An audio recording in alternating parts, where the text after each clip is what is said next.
2 days, 2 serious crashes in one construction zone on I-96.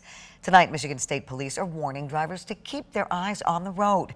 13 on your side's Nate Belt joins us with details. Nate.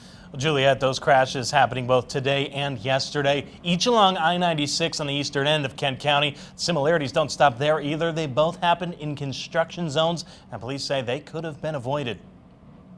Not paying attention, didn't realize that traffic was slowing down and ran into the back of a vehicle that was either moving slowly or stopped on the roadway. That's how MSP Sergeant Michelle Robinson says each of the 2 crashes occurred, and she says serious injuries could have been avoided. You're dealing with human lives that can have serious injuries.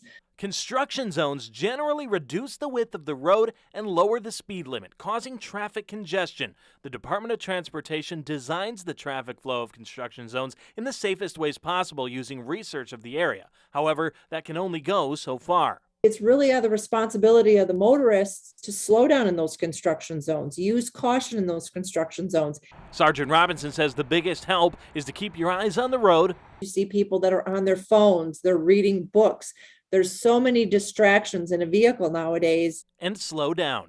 It's not NASCAR out there. Because if you don't, getting a ticket in a construction zone can come with a severe penalty. Depending on what court system that you're in, you're looking at fines that are probably going to be doubled in those construction zones if you get a citation.